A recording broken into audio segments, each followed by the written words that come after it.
Sa inyo magtatayo ng liga. Kampiyon ng Pedestal 3 kilalanin natin. At Classic Badang magbabalik kaya? So tara.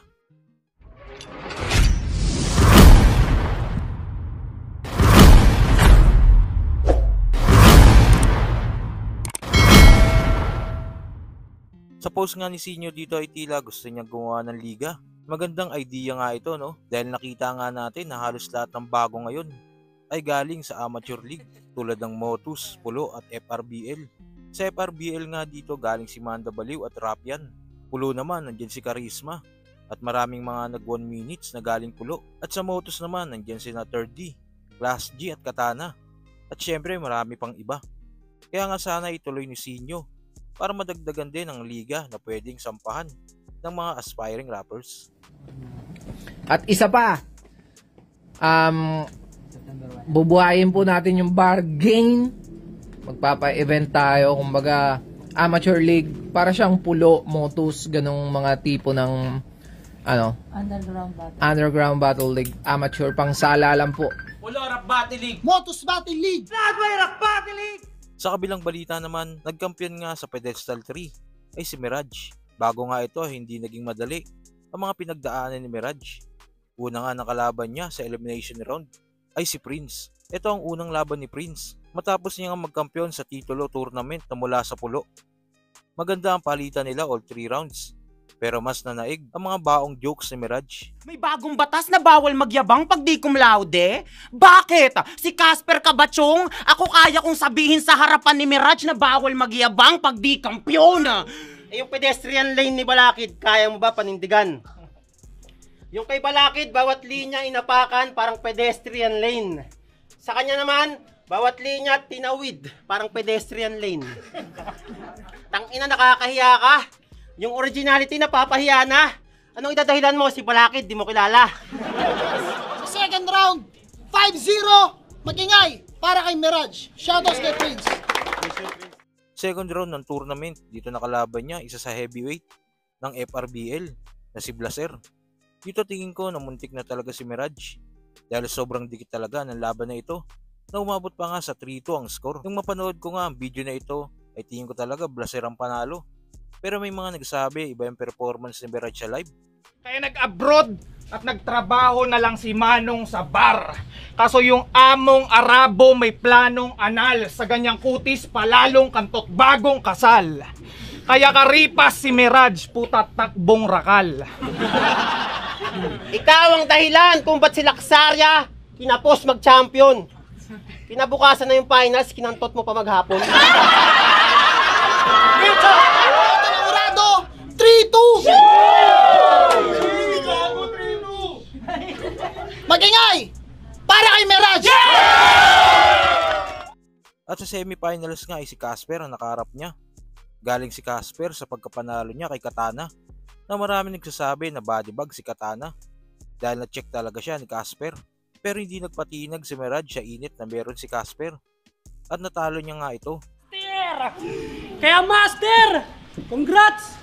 Nakapasok na sa liga kahit ilang taon ding ignored. Biruin mo, naging rookie ka sa flip-top sa edad lang na 40 years old. Ang beginner, paikot-ikot lang sa matanda, parang care, giver.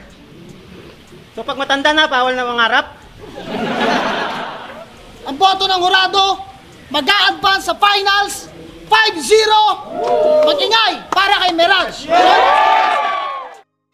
At sa finals naman, nakalaban niya isa sa mga rising star ngayon na si Pilos. Bawat laban ni Pilos ay talagang malakas. Pero sa laban nila, pinatunayan ni Mirage kung bakit karapat dapat siyang tawaging master. Kaya congrats sa Pedestal 3 champion na si Mirage.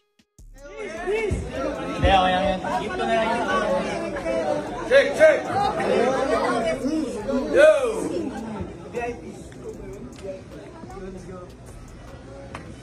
Motus Battle League, hantungan for Pedestal 3 Finals, Mirage vs. Pilos, mag-i-ex pang beses para sa kanilang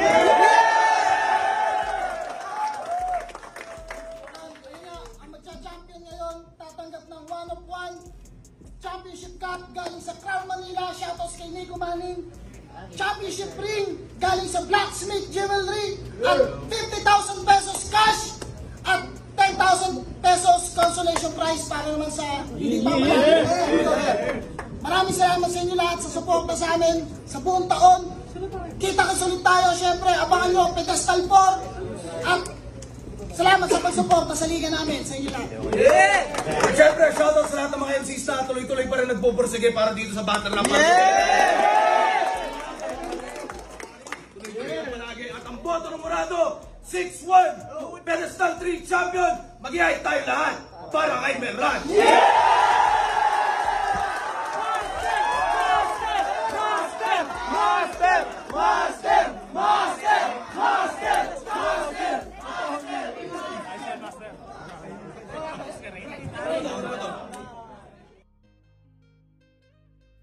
At sa huling balita, sa paparating nga na November 23, finals ng Matira Mayaman. Dito ay may laban si Badang at kontra nga ito kay Jonas. Nakakasabik nga yung gagawin dito ni Jonas, yung comedy na gagawin niya dito. Pero hindi din natin pwedeng balewalain si Badang. Baka manggulat ito at baka lumabas din sa battle na ito yung classic na Badang. Sa mga nakakamiss na classic na Badang, balikan natin ang bahagya reaction ng mga battle MCs sa malulupit na wordplay ni Badang. Bangko, kala ko ba naman simento? Momento mo to! Wala, di ba? Akala ko naman simento. Wow, alam mo. Akala niya, Pex. Akala niya, simento ka, di ba? Di ka naman pala simento eh. Ganap ka lang na graba. Kala ko ba naman simento? Momento mo to! Ano? Teka nga. Tayo ni Badang ang pinagsasabi na naman na ito. Banat! Badang! Hoy, Chinito na Asyano! Bakit ka lumaban dito? Para pag nanalo ang bahay ipasimento? Ikaw lang yung umapak ng barko na walang pera sa bangko. Kala ko ba naman simento? Ipapasimento. Simento. Okay, nice. Wordplay, Badang. Ikaw lang yung umapak ng barko na walang pera sa bangko. Kala ko ba naman simento? Momento mo to! Simento.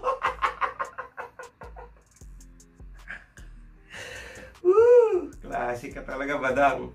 Simento. Kala ko pa naman simento. Galing. Lyrical miracle. Ikaw lang yung umapak ng barko na walang pera sa bangko. Kala ko ba naman simento? Momento mo to! Rapper na! Si Apex na pakamot ng mukha eh. So kayo ba, namiss niyo rin ba ang classic Badang?